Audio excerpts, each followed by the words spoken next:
Bueno, Avi, como sucede todos los sábados a esta hora, vamos a hablar del país, de la economía, de la política. Vamos a presentar a nuestros invitados. Se encuentra Romina del Pla, diputada del Frente de Izquierda. ¿Qué tal? Buenas noches. Gracias, Romina.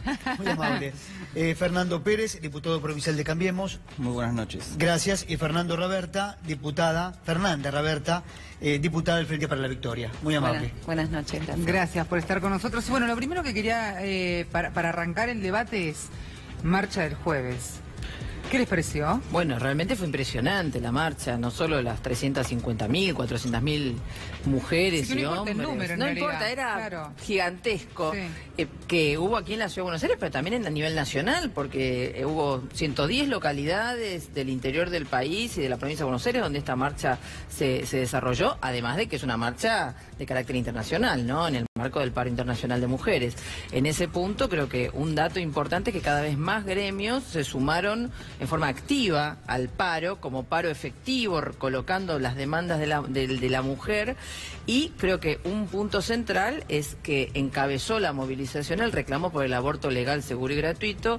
Creo que es un tema fundamental que de algún modo presiona e interroga al Congreso sobre la necesidad de que efectivamente esto se trate y se apruebe, porque es el tema. Y el debate no es aborto sí, aborto no, sino es aborto clandestino, con todas sus consecuencias, o aborto legal, seguro y gratuito, con educación sexual, con anticoncepción. Y creo que de alguna manera esto es lo que se ha colocado fuertemente en la movilización y en el cuadro de la situación política. Y creo que este es un gran salto del movimiento Romina, de mujeres. El presidente instala la agenda de que se discuta el tema del aborto en el Congreso, instala el tema de paridad salarial entre el hombre y la mujer y la ley paternal, la licencia paternal por nacimiento. Esta agenda que está en el presidente, ¿incomoda, desorienta a la izquierda, pone colorados a los kirchneristas? No, mira, yo entiendo que acá hay otro tema. El oficialismo termina tomando el planteo de habilitar, entre comillas, un debate con el aborto legal, seguro y gratuito, porque también lee que la decisión política de las y los diputados que firmamos el proyecto está en total sintonía con lo que está pasando en la calle y que en ese sentido el proyecto se iba a tratar con o sin oficialismo. Entonces, en ese punto deciden tomarlo y conducir ellos de algún modo el debate. A mí me parece que más allá de cuestiones que pueden ser absolutamente opinables, como lo que planteaba recién la diputada, a mí me parece saludable, destacable la actitud del presidente, que puso y habilitó la discusión y el debate sobre un montón de temas que durante muchísimos años en la Argentina había sido necesario debatirlos y que estaban escondidos. El aborto es uno de ellos, pero la paridad salarial, innumerables cuestiones que hacen a la dignificación del papel de la mujer. Bueno, de hecho ya mandó un proyecto del presidente, lo va a presentar esta semana. Lo va a presentar esta semana. Pero me parece que es un conjunto de iniciativas que durante muchísimos años eran necesarios de ser discutidas y que nadie lo había hecho. O sea que más allá de una cuestión que puede ser opinable de por qué lo hizo, este es el gobierno que está planteando la agenda en la mesa, ¿no? Fernanda, ¿pone colorados a los kirchneristas que Macri ahora instale estos temas? No, ¿cómo nos va a poner colorados? Primero que el tema de la interrupción voluntaria del embarazo era un tema en el Congreso claramente discutido en muchas oportunidades. Desde el 2007 se viene presentando un proyecto con estas características. El debate ya estaba en el Congreso. Es un debate que, por supuesto, no termina de generar el consenso necesario para poder convertirse en ley, pero es una agenda que en el Congreso está y está hace mucho tiempo. Pero como por dijo otro lado, Di Tulio, perdona ahí, Fernanda, como dijo Di Tulio el otro día, se sabía de todas maneras, si bien estaba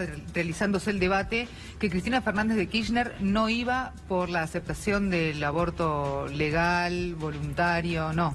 Bueno, ahora el proyecto está en el Congreso y está en la Cámara de Diputados y es el ámbito donde tenemos que discutir. Yo insisto, muchas de las veces que se representó este proyecto, porque insisto, no es la primera vez, fue el Frente para la Victoria el que impulsó la discusión y el debate adentro del Congreso, así que es un tema que hacia adentro de nuestro bloque político se ha discutido. Pero, por supuesto, como en todos los bloques políticos hay diferencia. Digo, son muchos menores la cantidad de diputados y diputadas del interbloque Cambiemos que acompañan hoy esta iniciativa legislativa y somos muchos más la cantidad de diputados y diputadas del Frente para la Victoria que no reunimos las firmas. Así que es evidente, como no es cierto, más de 40 firmas son del Frente para la Victoria, muy poquitas firmas son del interbloque de Cambiemos. La mayoría del bloque de Cambiemos para terminar la idea, por otro lado, digo, aportar esto de esta suerte de temas de debate que propone el presidente en un contexto donde la realidad va para un lado y las consignas vacías de contenido van por otro lado, ¿no? Hablar hoy de la diferencia salarial en un momento, en un contexto de crisis económica, pero aparte en un momento donde este gobierno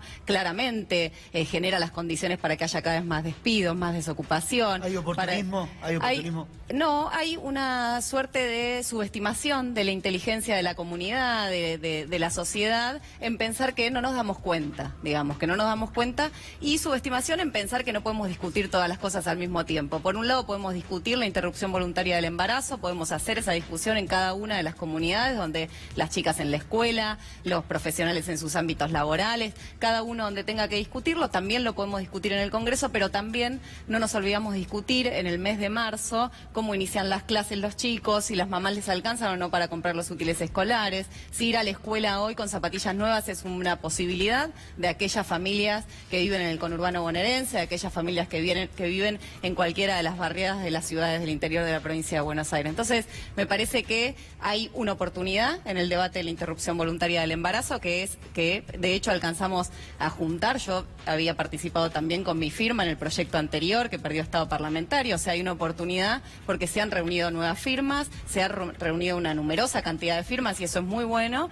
pero también los argentinos y las argentinas debatimos los temas que nos preocupan, que tienen que ver con la economía, y debatimos los temas con seriedad y con responsabilidad. Pero vos decís que el tema de la paridad salarial es una cuestión coyuntural, no es importante, la agenda la quieren marcar siempre ustedes. Digo, me parece que hay un poco de hipocresía en el planteo, donde durante 12 años tuvieron mayorías absolutas en el Parlamento, mayorías automáticas en el Parlamento y nunca pusieron en la discusión ningún tema de esto. Digo, la única verdad es que ustedes fueron mayoría 12 años y que el tema no se trató. Digo, esa es la verdad. Y que nosotros todavía no presentó ningún proyecto de paridad ni de licencias, mientras que nosotros lo anunció el presidente que lo vamos a mandar esta semana y sin ninguna duda se va a aprobar. Y aparte vos planteás un montón de cosas como verdades. Vos planteás un montón de cosas como verdades y la verdad mi subjetividad es mi verdad relativa. Desde este lugar opino y me parece que tiene mucho que ver con esto, ¿no? Con una realidad que se presenta como una realidad mediática, como lo que vemos en la tele, como lo que allí aparece, y otra realidad que es la que vivimos los argentinos cuando volvemos a nuestras casas. Como dice parte de la política, que esto es humo. Mira, yo creo que esto es el resultado de la enorme movilización popular y de la lucha incansable del movimiento de mujeres que ha instalado esto en la agenda de la situación política nacional y que ha obligado al Congreso, después de muchos años de tener el proyecto y de no tratarlo, porque en eso creo, Fernanda, que hay un tema que es indudable. Durante 12 años el proyecto nunca llegó a la Cámara y eso es un problema concreto, no llegó a votarse y eso, como bien reconoció Di Tulio, se lo frenaron. Entonces me parece que eso es difícil decir que no ocurrió, pero ahora tenemos una situación. Yo quiero partir de cuál es la situación actual. Y la situación actual es que tenemos la oportunidad de convertir en ley este proyecto y de conquistar un derecho largamente anhelado y largamente colocado en la escena por miles y miles de mujeres que entienden que tenemos que darle una resolución a esta cuestión, que es una resolución de la salud pública, Romina, y que es una resolución también del derecho individual. Pero y una cuestión es importante. Hay que mantener esta movilización popular, porque no hay que dejar de pensar que puede haber lobby clerical, maniobras, etcétera, y entonces hay que seguir insistiendo para que los diputados, diputadas, senadores vean que efectivamente la sociedad plantea mayoritariamente que esto tiene que salir. Cuanto más se hable, te hago esta pregunta, un minuto. Cuanto más se hable de economía, cuanto menos se hable de economía y más de otras cuestiones, ¿esto no lo beneficia al gobierno? Mira, Fernando. Nosotros estamos convencidos que la situación no es fácil, que la situación es difícil, pero que la Argentina está en el buen camino, está en el buen sendero, y que las mejoras en la calidad de vida de la gente, que es en definitiva a lo que todos nos importa, van a llegar para el asalariado, van a llegar para el que tiene una pyme, van a llegar para el docente, van a llegar para todas. Ahora, estamos convencidos que es un camino que no es fácil y que es largo. Y que lo estamos transitando de la mejor manera. Lo planteamos en el inicio de sesiones, estamos convencidos que lo peor que ya pasó y que lo que viene en la Argentina es un futuro mejor para todos. Por lo menos ese es el planteo que estamos haciendo desde el gobierno. Duhovne en España dijo que hace 15 días que no tenía las herramientas para controlar la inflación. Después llega a Buenos Aires y dice que sí tiene las herramientas. ¿A qué Duhovne le creemos? Mirá, yo creo que hay que ver claramente una cuestión. La inflación vale cuando se trata de reconocérsela a los bonistas, a los especuladores, a los que le reconocen en las últimas colocaciones de letras y de Levax, les reconocen la inflación más un 4%, mientras que a los docentes y a los trabajadores en general nos quieren imponer un tope salarial sin reconocer actualización por inflación, por lo tanto una rebaja del poder adquisitivo. La famosa cláusula gatillo. Entonces, efectivamente hay una doble vara. Que no le gustaba una cosa es para los... Una cosa es para los... para los especuladores y otra cosa es para los trabajadores. En ese punto nosotros siempre hemos reclamado la actualización por inflación, así que a nosotros no nos corran con eso, porque siempre reclamamos salario igual a la canasta familiar y actualización con inflación. Entonces acá hay otro tema que me parece importante abordar, esta cuestión que plantean de la paridad salarial, porque ahí sí me parece que hay una enorme demagogia, porque la idea de la paridad salarial, cuando tenés por ejemplo, a las trabajadoras del INTI, a las del Posadas, a las mujeres de los mineros de Río Turbio, como las principales víctimas de esta política de ajuste, es por lo menos un contrasentido. Y plantear que se va a resolver la inequidad salarial entre hombres y mujeres, cuando en los empleos peores pagos, que son la docencia y las trabajadoras de la salud como las enfermeras, son mayoritariamente ocupados por mujeres, y que en lugar de ver cómo se levantan nuestros salarios nos quieren imponer este tope, es claramente, digamos, otro contrasentido. Entonces me parece que en ese punto sí hay una enorme dosis de demagogia, obviamente que se agarran de reivindicaciones históricas del movimiento de mujeres, pero en este punto, y ahí sí, para encubrir un cuadro de situación, porque no se habla sean históricas o no, este es el gobierno que las está llevando adelante. Yo te pregunto, ¿van a pasar a planta permanente a todas las trabajadoras en negro y precarizadas? Porque ese es el punto.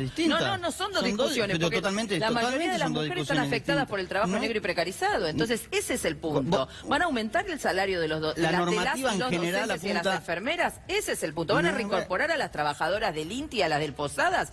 Ese es el punto. Y después empecemos a hablar cómo se publican los salarios de las empresas. Nosotros estamos gobernando para los argentinos, o intentando gobernar para todos los argentinos en general. Ahora, en relación a los trabajadores del INTI, el jefe de gabinete dijo que se los echó, se los despidió porque no cumplían la tarea correspondiente. Bueno, un poquito raro porque la mayoría ha cobrado, por ejemplo, el premio por presentismo, la mayoría son concursados, como no son las autoridades del INTI, que se han atribuido a categorías que no les corresponden, porque de científicos e investigadores la mayoría no tiene nada. Entonces, efectivamente, ¿qué empieza a pasar con una lucha tan importante que lleva tantos días de huelga y de ocupación en el INTI? Que la justicia empezó a darles la razón a los trabajadores y ya ordenó... Hasta cobrar un presentismo, ¿no? Claro, y ordenó reincorporar a dos de los delegados, una delegada y un delegado que no eran reconocidos, ya ordenó reincorporarlos. Esperemos que sigan en este camino. Esperemos que sigan en este camino y que se resuelva el problema. Bueno, pero los que tienen que reincorporar a todos es el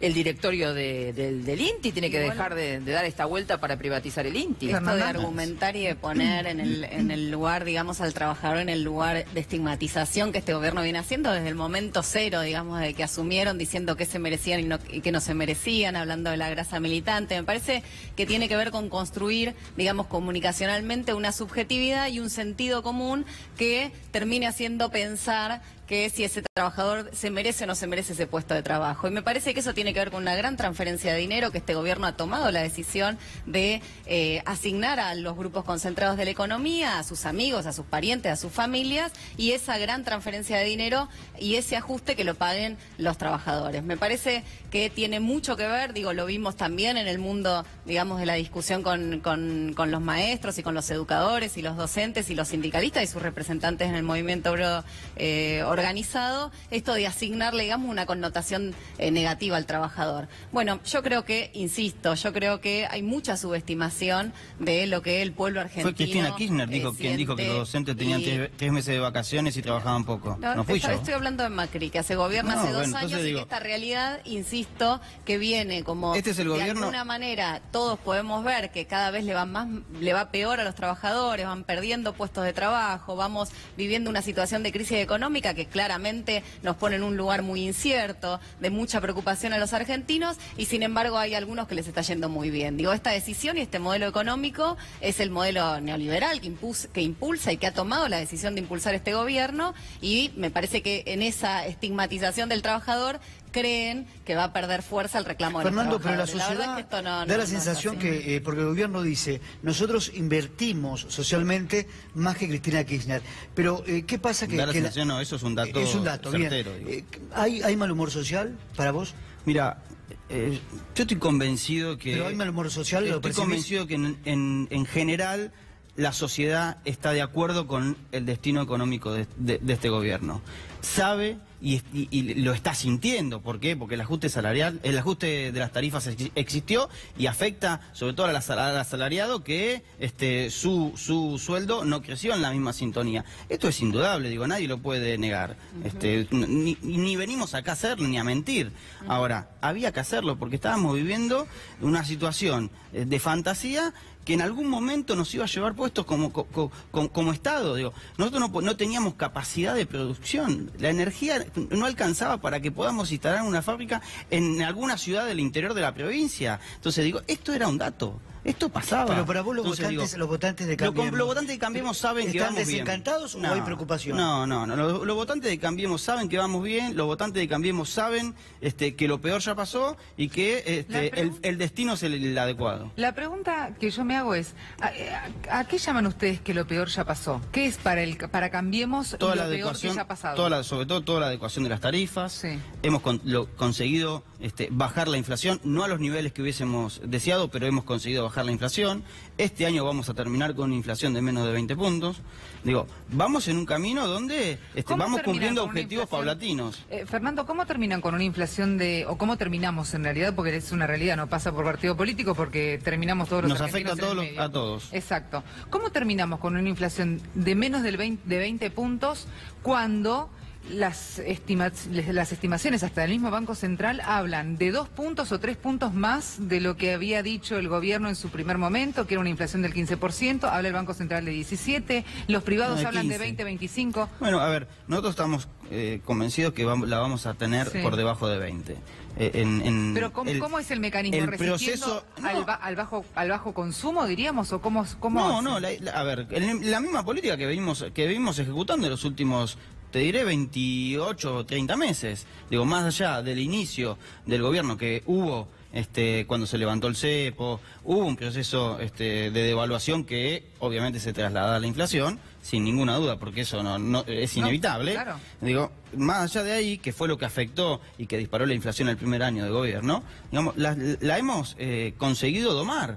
Y este año vamos a terminar con menos de 20. A ver, Romina. Mira, yo creo que acá tenemos de nuevo la doble vara, porque ¿cómo piensa el gobierno bajar la inflación? Romina, y el año pasado, perdóname, cortito, el año pasado los salarios no perdieron nunca frente a la inflación, El primer tema es bajando el costo, en lo que ellos llaman el costo laboral, que es en definitiva los salarios. Por eso esta ofensiva para imponer el tope en las paritarias y no poner cláusulas de actualización por inflación, que sí les están reconociendo a los especuladores y que sí les están reconociendo a las empresas privatizadas, a las que les están garantizando sus superganancias, y siguió habiendo cortes de energía, porque siguió habiendo cortes todo el verano, y por ejemplo el gobierno se niega a avanzar en un mecanismo que podría ser beneficioso desde el punto de vista energético, que es poner a funcionar la mina de Río Turbio y la usina. Y entonces están lanzando toda una campaña mentirosa, contraria a lo que la propia auditoría que mandó Cambiemos a la mina de Río Turbio sacó como conclusiones, que es que la mina tenía condiciones para operar, que faltaba muy poquito para terminar de resolver la usina, que había una cantidad de módulos que se podían poner a funcionar,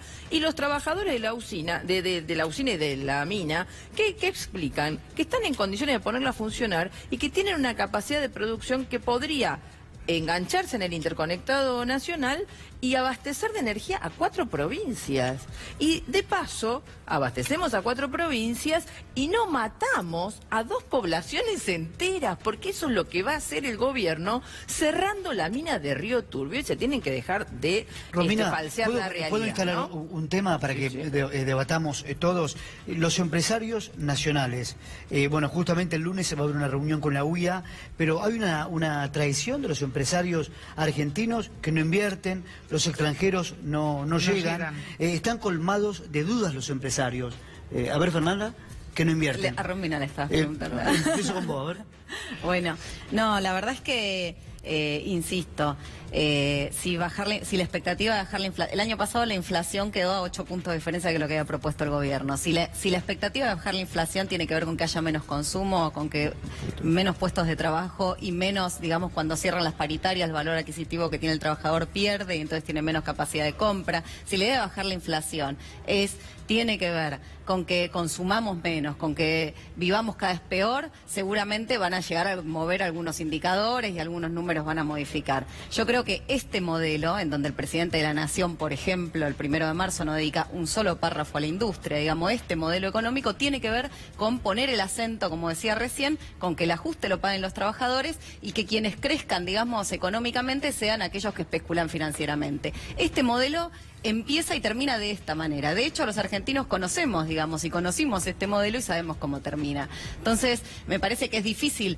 aspirar a que exista una inversión de la industria, inversión de los empresarios en la Argentina, si es un modelo que es realmente restrictivo, recesivo, y donde los trabajadores no ocupan un rol en este círculo virtuoso donde tendrían que ocupar. Y a ver, Romina, ¿por qué no invierten los empresarios? Mira, yo creo que las patronales en general, si no tienen garantizadas sus ganancias, en general rehuyen invertir y reclaman todo tipo de facilidades y de subsidios. Lo que hay que decirles es que en parte son también los que han querido un cambio de gobierno y han sostenido en este punto. Indudablemente acá el problema es que el gobierno está acentuando todas las medidas contra los trabajadores, y en este sentido quiero mencionar 2 temas. Uno, en la provincia de Buenos Aires, en educación no estamos discutiendo solo el salario. Acá no solo nos quieren imponer el tope en las paritarias salariales, acá se están cerrando escuelas, se están cerrando los bachilleratos de adultos. Es una situación gravísima. Son cientos y cientos y cientos de turnos vespertinos y nocturnos en toda la provincia de Buenos Aires que tiene Eso es alumnos. Eso es mentira. No es mentira. No es absolutamente falso. Se están cerrando los bachilleratos de adultos. Lo que se está haciendo en la provincia de Buenos Aires es que todos los anotados en los bachilleratos de adultos. Y te lo digo yo, que conozco el paño y que estuve movilizada en la jefatura. Te cuento. Lo que se está haciendo es una cosa distinta. Y entonces, se está cumpliendo una resolución de hace más de 10 años. De hace más de 10 años de unificación de cursos. Sí, eso es lo que se está haciendo. No tienes idea de lo que estás hablando. Pero ¿cómo que no? ¿Cómo que no? El otro día salieron los bachilleratos de adultos, quieren cerrar las escuelas de isla que no se pudieron cerrar, 8 de 10 por la lucha de la comunidad educativa. Y tenemos, por lo tanto, un inicio de clases de secundaria ahora, lunes, donde va a haber asambleas en la mayoría de las escuelas que están resistiendo el cierre de los cursos. Por lo tanto, el paquete siempre es ajuste. Y en ese sentido creo que los trabajadores tenemos que pasar a intervenir fuertemente en la situación política. Necesitamos un paro nacional, necesitamos un plan de lucha. Las centrales tienen que dejar de mirar para otro lado. Sí, por supuesto. Por supuesto que funciona porque tiene que ver con la unificación de los trabajadores. La posición del sindicalismo docente en la provincia de Buenos Aires, que fue parte del deterioro educativo. De todos los gremios. Yo no digo que no sea una medida de fuerza, necesitamos un paro activo nacional, unificar todos estos reclamos, la lucha contra los despidos, la lucha contra los cierres de empresas, contra el tope de las paritarias. Necesitamos intervenir activamente porque esta política de ajuste no la resolvemos solamente con luchas sectoriales. Tenemos que luchar. Bueno, pero hoy tenés un sindicalismo dividido también. No, pero sobre todo de la provincia desde abajo, desde el clasismo, desde la organización independiente. No hay, a ver, acá lo que hubo fue una unificación de cursos, es cierto. Había cursos con 6 alumnos, había cursos con 5 alumnos, había cursos con 7 alumnos. Y eso se fue con 15, con 18, con 67 y 70 en la escuela 88 siempre menos de 25 alumnos. Siempre menos de 25 alumnos. siempre menos de 25 alumnos. Entonces digo, lo que se hizo fue una adecuación de cursos, esta es la verdad. Lo que se está haciendo que a los docentes les molesta, o mejor dicho, a los sindicatos les molesta, es exigir el título docente para estar al frente de un aula. Eso les molesta. Pero ya tuvieron que retroceder con eso porque no había docentes para ocupar los cargos. Eso les molesta. Fernando, actualizate porque estás atrasado en la resolución y ya la dieron marcha atrás la resolución. Hay un montón de docentes que no tienen el título y hay docentes que tienen título que no pueden dar clase. Falso. ¿Cómo que Ponemos no? acá el tema para ir cerrando. El sindicalismo. A ver, Fernanda. ¿Puedo decir algo de educación? Sí, y después porque te pregunto sobre el sindicalismo. insisto con lo mismo, con que a este modelo económico también le corresponde un modelo educativo. Y a mí me parece que el cierre de escuelas que no terminan de decir qué escuelas tienen poco alumnos. ¿Serán las Pero el escuelas kirchnerismo habla de deterioro educativo. ¿El kirchnerismo que destrozó la educación pública en la Argentina? ¿Que destrozó la educación pública en la provincia de Buenos Aires? 3 de cada 10 chicos que empiezan la primaria en la provincia de Buenos Aires no la terminan. De los que empiezan la secundaria, solo el 50% la termina. Con esa decisión y eso fue el kirchnerismo. Bueno, pero está mal. Estamos acostumbrados ¿Cómo que está mal? Está mal, tenés que escuchar. Esta decisión que hay que tener mucho cuidado, porque cuando se dice así, insisto con los títulos, insisto con las consignas, cuando se dice así la relación estudiante-docente y se dice cuántos chicos hay que tener cuidado en caracterizar qué tipo de escuela y qué tipo de dispositivo educativo es, porque no es lo mismo una escuela hospitalaria donde el docente y el estudiante la relación es 1 a 1, a una escuela media donde, como dice Romina, puede haber escuelas que tengan más de 40 pibes dentro de una misma aula. Entonces, lo que digo es, me parece que la intención de este gobierno tiene que ver con una escuela desarticulada, con una escuela, por supuesto, es un gobierno que, insisto, la transferencia de ingresos a los subsidios no ha tenido problemas, sin embargo, discutir salario con los docentes sí es un problema y para eso no hay plata. Entonces digo, es un gobierno que tiene una clara vocación de vaciar y achicar aquellos derechos que tiene que garantizar el Estado, porque garantizando esos derechos el Estado garantiza equidad y oportunidad. Es un gobierno que le beneficia cómo se encuentra ahora la CGT. Tenés sindicatos que están con el gobierno, que dialogan, y después están los sindicatos con Moyano. Para hablar de la CGT, ¿esto lo beneficia el gobierno a cómo está ahora a partir de la CGT? Y sindicato como el comercio, que nuclea muchísimos empleados, que cierra 15% de paritaria. Yo creo que la discusión de los sindicatos no es la discusión de la CGT. Digo, lo que pasa hacia abajo de cada uno de los distritos, de las delegaciones, de las regionales, es absolutamente distinto a lo que por ahí es una fotografía de una CGT mirada de arriba hacia abajo. Y la verdad es que lo que viene pasando en las distintas ciudades, en las distintas provincias, el esfuerzo que están haciendo los distintos gremios y sindicatos en pensar un plan de lucha común, en pensar qué puntos tienen en común. Vos estás reflejando la voz de las los bases. Trabajadores organizados en función de esa representatividad que les da los sindicatos. Hay mesas de sindicatos que se ponen de acuerdo en planes de lucha, hay multisectoriales de distintos sindicatos planteando el plan de lucha contra el tarifazo. Digo, hay una cantidad, hay un mapa, digamos, de actores sindicales, y entonces por ahí cuando uno, digamos, aplica un reduccionismo para caracterizar en este momento el movimiento sindical, me parece que se equivoca. Me da la sensación que hay algo que emerge de abajo hacia arriba, que crece desde el pie, que es la voluntad de miles y miles de trabajadores de organizarse y miles de delegados que son representantes de esa fuerza, digamos, de organizarse en función de un plan de lucha. Pensamos muy parecido a Romina Pla, eso se expresó el 21 de febrero, eso se expresó y se empezó a expresar desde marzo del año pasado con esa multitudinaria marcha, y eso se viene expresando en función de una necesidad imperiosa de que los dirigentes se pongan a la altura de esto que aparece, que emerge, que tiene que ver con la capacidad de lucha en la calle y, por supuesto, las negociaciones paritarias también, para poder ir acercándonos a que el gobierno empiece a escuchar, a que el gobierno empiece a cambiar, digamos, de rumbo en las decisiones que perjudican a los trabajadores. ¿La clave está en las bases? Por supuesto, yo por eso la diferencia que tengo un poco con el planteo de Fernanda es que efectivamente las direcciones sindicales que se dicen opositoras al gobierno le han dado enorme tiempo al gobierno, y efectivamente nosotros tenemos que hacer movilizar y deliberar a los trabajadores en todos sus lugares de trabajo. Por eso estamos planteando desde el sindicalismo de izquierda, clasista, combativo, estas nuevas direcciones que han ido surgiendo, la necesidad de un congreso de delegados de base. O sea, nosotros lo practicamos inclusive con nuestras seccionales, delegados de cada una de las escuelas que discuten, votan un mandato, nos juntamos, nos parece que eso sería lo ideal que nuestro gremio debería hacer provincialmente, y nos parece que sería una necesidad de desarrollarlo de todos los sindicatos. Entonces, que sean los trabajadores a través de sus delegados, de sus mandatos, que planteen cómo tendría que ser un plan de lucha contra esta política de ajuste. Eso abre la energía del movimiento obrero, que lo demostró el 14 y el 18 de diciembre luchando contra la reforma previsional, que está dispuesto a salir a defender sus derechos, pero también tiene que tener una convocatoria y una convocatoria creíble, ¿no? Claro. Cuando se escucha desde el Interbloque Cambiemos este tipo de mensajes, ¿cuál es la sensación? A mí, nosotros volvemos a decir lo mismo. Estamos convencidos del camino que estamos transitando, pero además hay datos que... yo la escuchaba a Fernanda y la verdad que me indigna determinado planteo, porque fue en la última década y media, o en las últimas 2 décadas, en la provincia de Buenos Aires en especial, donde más se sintió el deterioro educativo, donde la provincia de Buenos Aires pasó de estar en el podio de la mejor educación pública que tenía la Argentina, a estar en la cola.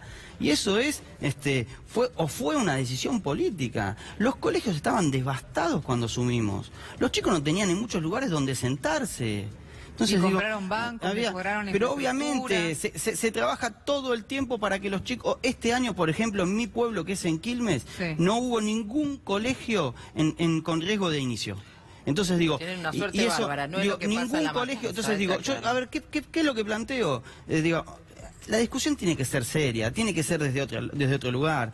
Que el sindicalismo docente, por acción o por omisión, fue parte del deterioro educativo en la provincia de Buenos Aires. Yo estoy de acuerdo que los docentes tienen que ganar mejor, sin ninguna duda, y ojalá pudiésemos pagarlo.